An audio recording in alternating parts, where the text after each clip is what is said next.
one I was most excited about because I was introduced to the Desert Abbas and Ammas in seminary. And so I feel like these are theologians that I have been able to sit with for many years, not just studying to prep for this class, which that's how I felt about Sojourner Truth. So one of my professors, Roberta Bondi, Dr. Roberta Bondi, she is a leading scholar, and so I got to take several of the classes from her and read her books, which we have in our library. I highly recommend them. They are so easily accessible, and she has a very dry wit, and so you laugh almost every other page with the things that she says. And the ancient Abbas and Ammas actually are very witty, and so much of their storytelling is meant to be punny in so many ways. Before we get into any of their teachings, Dr. Bondi would want to be sure we knew that their method of teaching is something you might not have heard of before. It's called indirection. Very different than direction teaching. The student must come to the student's own conclusion. The student must come to the student's own conclusion. In other words, whatever is taught, it needs to be taken in, pondered, and discussed within one's own heart before talking about it with others. Learning was not meant to the Desert Abbas and Ammas to be used for comparison or judgment on someone else. Only as a topic of conversation between yourself and God. So different than we think of study. We think of, we literally have been raised in an education system where you were taught a topic and then you would discuss it, reflect upon it, criticize it. My son, several of his classes that he has taken so far in college are peer reviewed. You literally are reviewed. You don't need, no self-review. You do something, and then your peers tell you what they think about it. That is not internal correction. That is literally being shaped by the people around you. In one ancient community, I'm going to tell you so many stories, so I know it's going to be a lot to chew. In one ancient community that was called Cetis, S-C-E-T-I-S, a brother committed a sin and was caught by another. A council was called to judge and give punishment to this brother. That's what would happen. The Abba at this community, though, was Abba Moses, one of the very famous ancient fathers of the church. Abba Moses was invited to come to the council, but he refused to go. Then the priest sent someone to him and said, "Come, for everyone is waiting for you." So he got up and went. He took a leaking jug filled with water and carried it with him. The others came out to meet him and said to him, "What is this, Father?" The old man said to them, "My sins run out behind me, and I do not see them. And today I am coming to judge the errors of another." When they heard that, they said no more to the brother, but forgave him. I want to tell you some of the places where my research comes from. The first is this looks like it's almost Icelandic. It's such a difficult word. Apophthegmata Patra, which literally means sayings of the desert fathers. Sayings of the desert fathers. And it is an actual document on papyrus that has been restored and collected, and has 133 fathers and mothers. That's Abbas and Amma, and 3 mothers. They are Ammas Sarah, Theodora, and Syncletica. And the way it's categorized, there's 2 different versions of it. One is it's categorized alphabetical, based on the teaching. So if it was like humility, then it would be all the things on humility. Next would be G, grace, all the things on grace. And then the other one is that it is categorized by author. So it would be like Abba Poemen and all what he wrote, Abba Moses, all what he wrote, Syncletica and all that he wrote. But this is like legit documentation that we have from between around 280 and a little over 500. AD. Okay, so this is like a big, we have these, and they're very brief. Most of them are very, very brief sayings. Roberta Bondi, she's the person I talked about. She is my professor, who is a scholar. Henry Nouwen and Thomas Merton are a little bit older than Roberta Bondi, but they also studied the ancient Abbas and Ammas. And then there's a lot of people that are studying this as means of reflection and devotion. Like if you are interested in doing a devotion in a different way, there are so many that are, they'll read a scripture, then they'll read a story from an ancient father, and then you have time to meditate on it. There's lots of cool stuff out there if y'all are interested in knowing more. We don't have a lot, other than the Roberta Bondi books and Thomas Merton and Henry Nouwen, we don't have a lot that have a lot of the sayings in them. Like you can't just go find a random book. You can't go get the Apophthegmata Patra unless you spent tons and tons of money. So I want to start with one of the women, and this is, oh, no, I'm not starting there. This is, it's a very long book. This is St. Anthony on the left, and this is St. Paul, not the St. Paul as in Paul from the Bible, but the other St. Paul. And it's important I wanted to show this because it shows some things that are really telling about the ancient monks. I'm just going to call them monks because it's easier than saying abbas, because it's only one syllable. Okay, so a couple things you need to know. Do you see how he has no sleeves? So when they first came into the monastery, they were given a habit, which would just have been an outer cloak with no arms. This actually shows arms. It would have just hung more like this.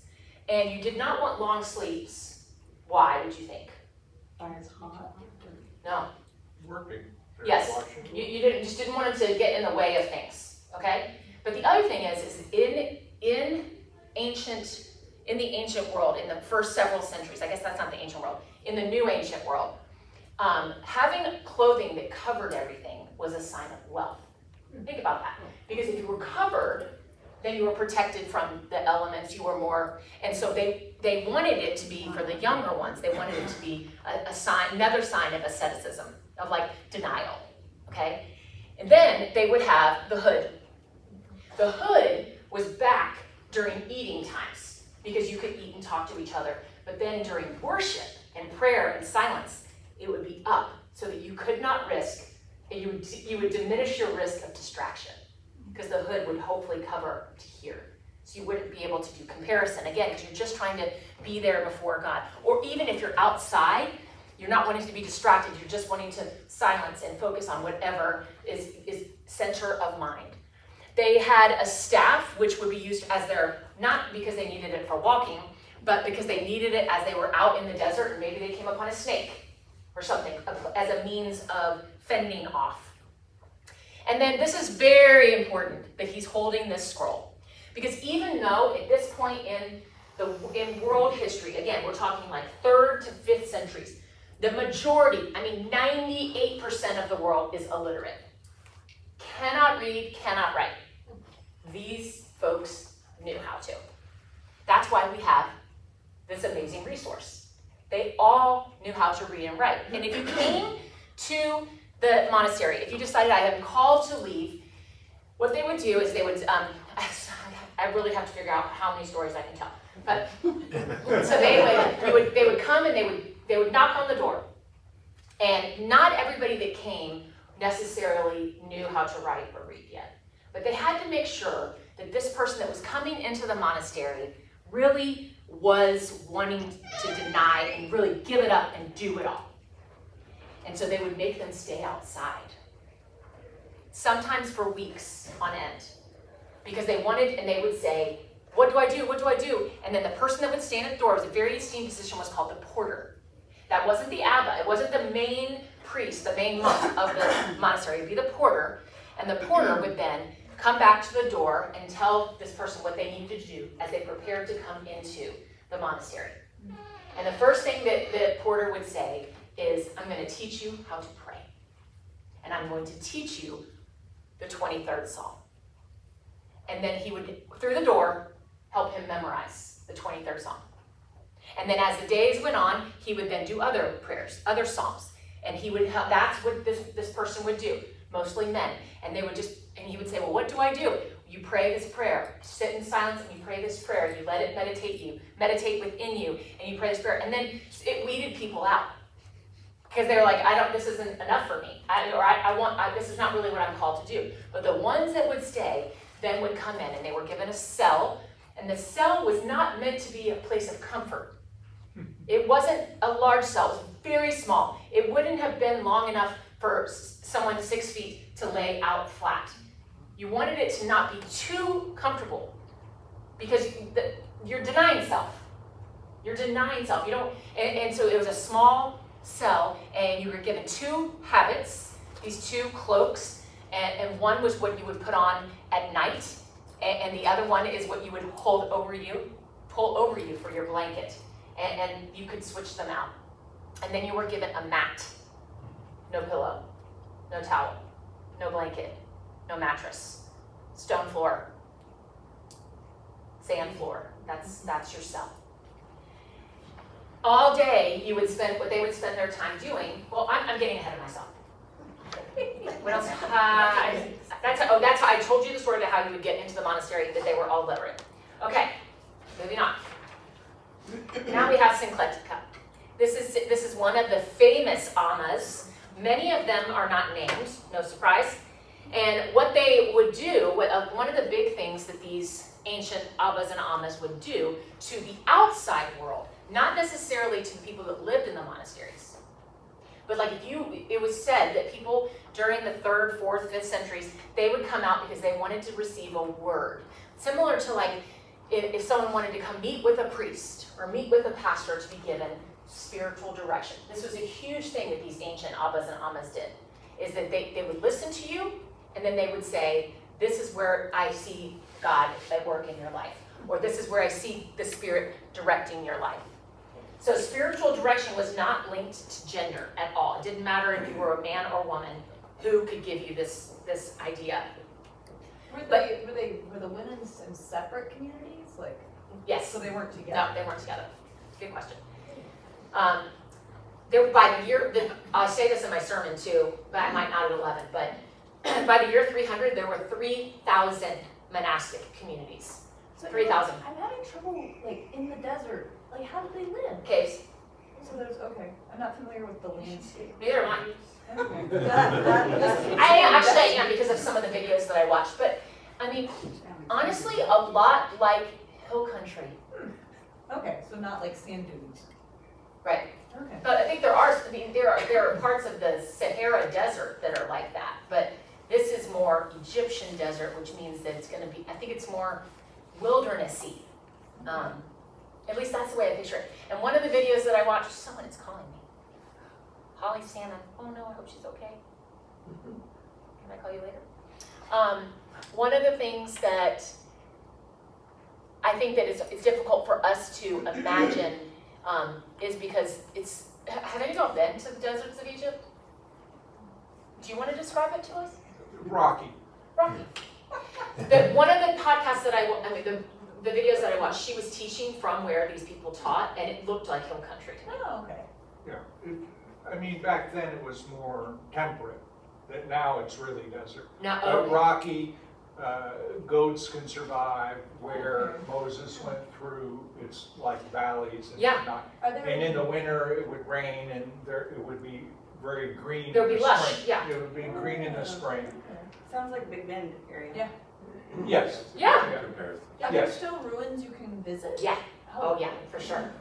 And there's some cool video series on YouTube that walk you through. And like one woman, she's teaching from the rocks, right? It's very This is cool. all in Egypt. This is all in Egypt.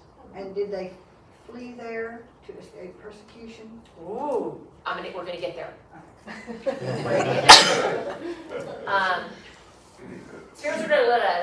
Okay, but to the journey, Maiden of Spirit, to them, these were the women of God. They were called they were Pneuma Tephoris, bearers of the Spirit. And this is what it is said of these women like Syncletica. It made them able to calmly dock the boat in the port of salvation by clinging to faith in God as though to a safe anchor. I mean, isn't that beautiful? So beautiful. So now I'm going to tell you about what did they do and where they came from. So we know that before 322, do y'all remember the big thing that happened in 322? Constantine became emperor and Christianized, made Christianity the national world religion, if you will, of that area. But before that, 100% of the reason that people left was because they were escaping persecution. Yes. But then when Christianity became the main religion, then it was like this, oh, is it really that special to be out in the desert? And so then it actually became even more of an ascetic lifestyle, a lifestyle of getting away from a much more simpler, like they say that they weren't given in some of the monasteries, they would be given a sleeping chair. And it was a chair that they made sure was not too comfortable, because you didn't ever want to be too comfortable, because then you weren't really living out the life of a monk. So what did they, others were, I'm going to tell you a story about what they did and didn't do in a second. So first, they worked. It was said of Abba John the Dwarf that one day he said to his older brother, I should like to be free of all care, like the angels, who do not work, but ceaselessly offer worship to God. So he took off his cloak and went away into the desert. After a week, he came back to his brother. When he knocked on the door, he heard his brother say before he opened it, Who are you? He said, I am John, your brother. But he replied, John has become an angel, and henceforth he is no longer among men. Then the other begged him, saying, It is I! It is John! However, his brother did not let him in, but left him there in distress until morning. And then opening the door, he said to him, You are a man, and therefore you must once again work in order to eat. And then John made prostration before him, saying, Forgive me. They worked, and it wasn't like you could escape to the desert to just like pray all day. So they spent a lot of time in silence doing their trade. So each of the different monasteries would have a different trade. It could have been that they were the goat keepers, literally keeping goats. It could have been they were making the mats. Tons of monasteries were making the habits. They were doing stuff like this, like literally looming. And then you would do that all day long. You would just be doing your trade in silence. And in that trade, meditating and pondering on whatever the homily was that the Abba had given that day, or the song that had been read. And the other thing that they worked on was memorizing the scripture. And so they would write down the scriptures. That's another reason they were able to really keep up their literacy, is that they would have heard it and then they would write it. And they would work on, the illiterate ones most would have their day spent learning how to read and write. And it's just it's fascinating to me that it was like this educated world that very little people even knew what was going on. And in many ways, they actually had privilege because of that, but yet never took advantage of that privilege. And then the second thing they did was they prayed. They took the time to do it.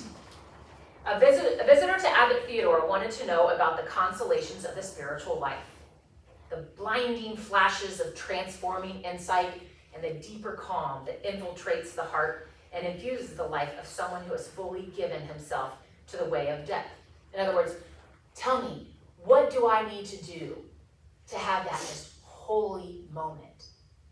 The abbot replied, You have not yet found your ship. You have not yet put your luggage on board. You've not begun the trip across the sea, but you want to talk as if you've already arrived. There's not a magic pill. Like, tell me, what do I have to do? What do I do? No, it's slow, quiet, steady work. Spiritual work. So they prayed. They prayed a lot. And they prayed, they had the Old Testament. They prayed those Psalms over and over and over and over. They prayed them. There wasn't a lot of this free-flowing prayer like we know of. They prayed the Lord's Prayer. Not in the version that we later got, but in the version that they knew had been passed from Jesus who said this, and I will teach you how to pray, our Father. So they just prayed and sat, and they would do their work, their toil, digging up potatoes, I don't know, and just pray. Just everything was about this idea of this conversation between God and self, God and self. They also spent a lot of time listening. This is something I think that we struggle to do. There's a story about a young monk who complains that he can't still his thoughts. The teacher grabs the monk, drags him outside into the desert with its howling wind, and tells him to open his robes and catch the wind. When the young monk stutters that that is impossible, the teacher responds, if you can't catch the wind, neither can you prevent thoughts from rising in your head. He concludes, your task is instead to just say no to them. Isn't that this beautiful image of we're not going to be able to move into nothingness and without thought, but it's a choice to say no. And there's a scripture that Paul wrote that says, take captive every thought and return it unto Jesus. It's this idea that it's not that you can ask for the thoughts not to arise. That's impossible. But that Christ can actually, you can choose to have that thought go toward Christ. Another image that people use is that if you're trying to have silence and solitude, is you picture a river, and then as a thought arises that is not related to God, or maybe it's just, it's about your shopping list, or, oh, I need to go to the bathroom, or whatever. You picture it like a leaf that's lying on that river, and you just let it float on by, and you paid attention to it, and then you let it go. And then the next, then you focus on the flowing water, on the flowing rivers of grace, and then another thought comes in about, oh, I need to get garlic. And then you go, oh, it's going on down. It's still, I noticed it and I let it go. I chose not to dwell on the garlic. Just don't thought I was going to say something. So what did they not, they also served as spiritual directors, which I told you. So what did they not do, or at least most of them? They were not running away from their own lives. Let me tell you this story. Abbess Syncletica dryly observed to a student how it is possible to be a person of the way within one's mind while living in a crowd. Let me say that again. It is possible to be a person of the way that follows God, within one's mind while living in a crowd, and it is equally possible for one who wears the robes to live within the crowd of one's own mind. It's not necessarily about what you're surrounded by. It's about what's going on up here. Another desert mother, the Abbess Matrona, drives the point home. We carry ourselves wherever we go. We cannot escape through mere flight. In fact, the invitation of these ancient teachers is never an invitation to run away from our lives. Rather, it is always a beckoning home. They were not running away to leave something behind, because guess what? You just bring it with you.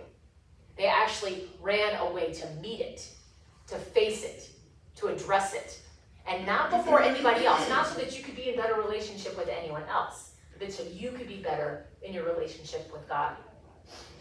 In fact, the invitation of these ancient teachers, achieve enlightenment. This was another one of the, some people think, oh, all those some did. Oh, hold up. Some did. I'm going to tell you this. Theodora. This is a fabulous story. According to the story, so Theodora is one of the ancient Ammas that we actually know a lot about. And this is an example of one who ran away. According to the story, Theodora committed adultery against her husband. And in remorse, she dressed as a man to go into penance, to live in the desert. And it must have been easier access for her to go to one of the men's places, or she thought it would be less likely for me to be found if I'm at a man's monastery. She spent 8 years there, disguised as a man. And then one day she was sent into Alexandria to buy supplies. As she was delayed, Theodora stayed overnight at another monastery called the Anata Monastery.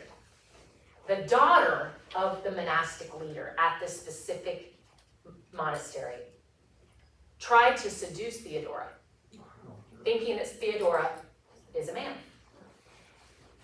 But Theodora refused her. So then the daughter became pregnant by another guest.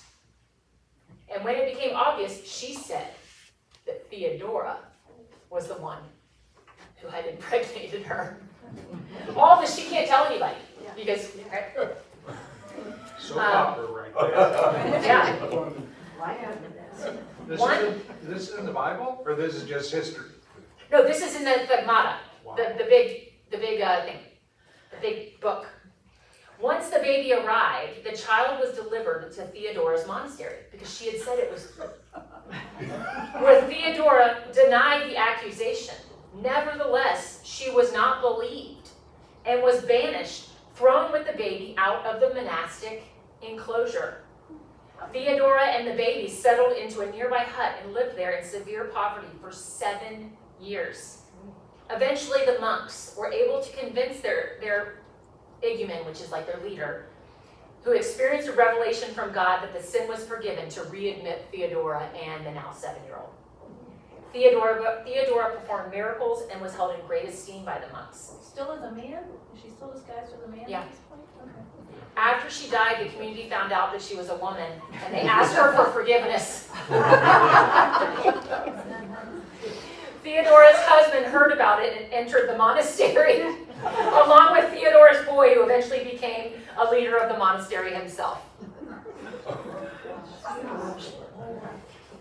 Yeah. That's one who did run away. And then there's other stories that some people ran away because they had murdered and that was a way to escape punishment or consequence. But most of the people that left, and I'll tell you why in the sermon. I'm not going to tell you. And another thing is, were they achieving enlightenment? Let me get my stuff.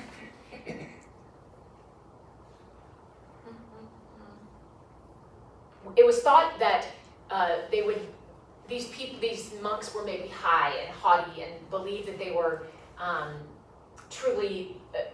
It's very, very different than someone believing as a holy person or a saint, even though they were called saints. But they believed that they never achieved enlightenment. It was this idea of humility, always, always denying self, and not denying self, not thinking less of self, but this idea that as unbearable as I am loved by God. And so therefore, I must be humble because I should not be deserving of this great love that I have for God. And so they did not go to achieve enlightenment. They went to face who they were before God and to be their most raw self. Theodora said, "Let us strive to enter by the narrow gate, just as the trees. If they have not stood before the winter storms, cannot bear fruit, so it is with us. This present age is a storm, and it is only through many trials and temptations that we can obtain an inheritance in the kingdom of heaven." Another reason that it was said that they would wear the robes is because the robes adults didn't wear robes like they did. Children wore robes because adults wore clothes for trade. And it was this idea that unless you become like a little child and come to me.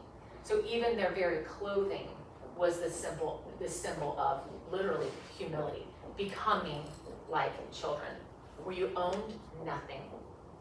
You just trusted that your meals would be provided to you, and you did whatever the Abba or the Amma told you to do, just as if you were a child. So were they relying on donations to the monastery to sustain them for meals, or were they like more of the modern day monks that are like selling wine and selling honey and things like They that? all had, each monastery would have had a trade, and then they bartered between each other. But each monastery also would have had a healthy, plan or a kitchen plan. You know, that so there would be people that would be on laundry, or there were people that would be on prep, but they only ate one meal a day.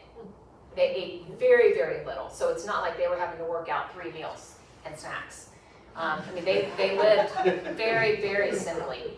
And the meal was, it depended on, sometimes the meal was just, you know, something very bland, and very little meat, lots of vegetables. They ate lots of vegetables because they could grow them. All the monasteries had their own gardens, and they didn't, I mean, this is very simple life. What other questions do you have before I read you more?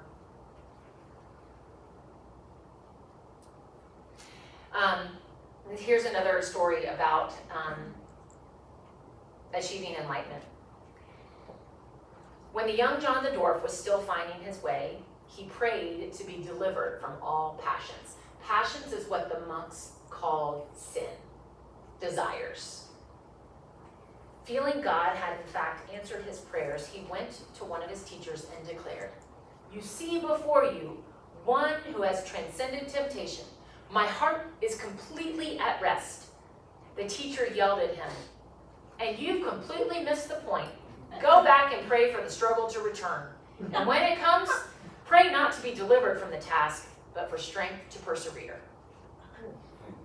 What do you think about this idea that the struggle is the way of a faith-filled life? That is, I don't know, but I've done everything in my life to try to escape the struggle. So there is some, you know, this is very, very counter-cultural. And when you think, I think back to all of these voices that we've listened to, Sojourner Truth and Gregory of Nyssa, is that they all had to come to this place of realizing that suffering and struggle was not unnatural. Stoic philosophy says the obstacle is the way. Yeah. That literally, if you do not have struggle, you do not grow. You cannot experience grace. You cannot, as much as in the time, that it is only because of, in the suffering and in the struggle that we experience God. What do y'all think about that? I mean, how does that sit? Defining struggle? It's not anything.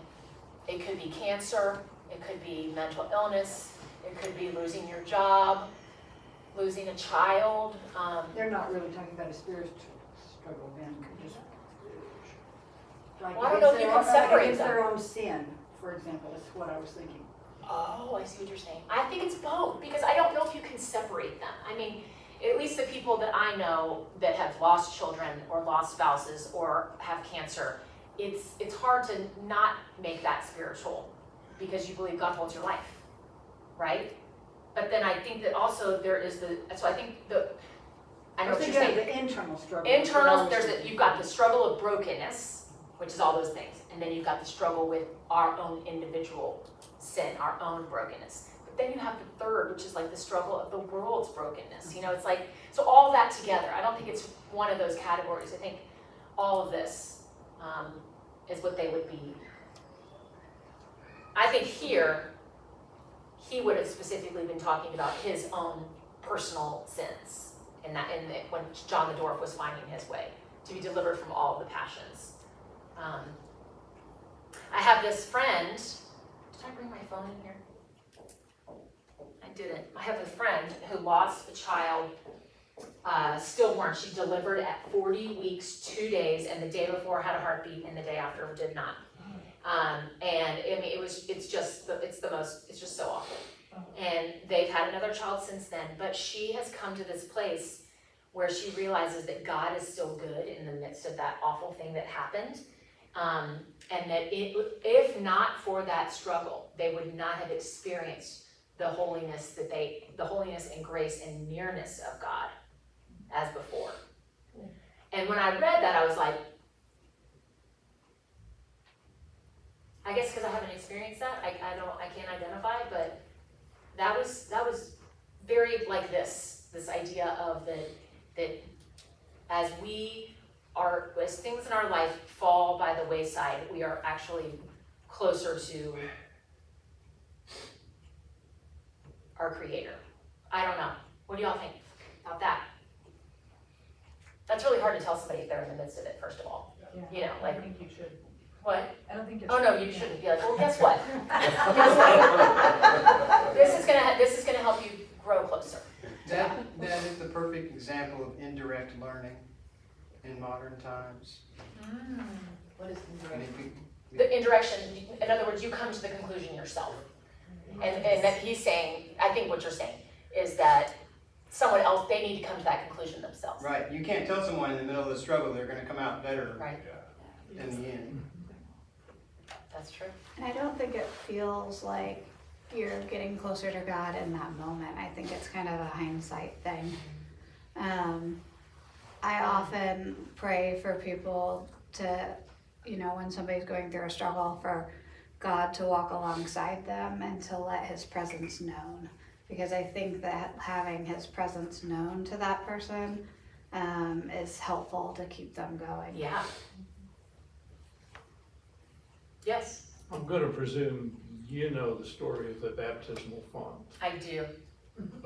We were here, we were just encountering this church when that story played out.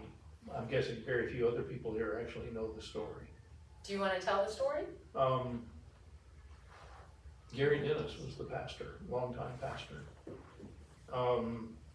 Popular, I think well loved. He had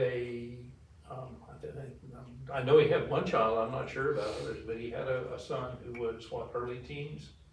I don't remember. Who developed a blood cancer, I think, a leukemia or a variant. But anyway, at that time, minimally treatable and essentially incurable. And what we experienced, because we were still kind of outsiders just showing up, is the incredible way the church rallied around him and his family. But the son died, despite all the best efforts, including going to Europe, sponsored by the church, to try an experimental treatment. And he went through a crisis of faith, which he did publicly, in effect. And the church, and he came out the other end. That's not an encounter you would wish for anybody, but yet I think a lot of people were a lot closer to God, including members of the church, people who knew them, than before or after. So then the font was purchased over there when they were over there for the treatment as a symbol of this son's life. So it's, if you look at the what's it called? The pedestal, it tells you that this comes from, to represent the life of Gary's. Yeah. If you haven't looked at it, I mean, we see it, we use it as an element of celebration. But give it a look and realize that arose from tragedy. Well, and that's, So I mean, think about our own, like our faith literally Yeah. the cross is a symbol of suffering and death and we use it as a symbol of life. You know, like so much of what we do is actually accepting the suffering as part of life. And yet when it comes, at least for me, when it comes to my own struggle or suffering, I'm just trying, I don't even want to get up on the cross. You know, I don't even want anything like that. And yet that is what God, when God came in the form of humanity, that's what God did even. So why would I think I would be able to be exempt from any of that? You know? That's all I have.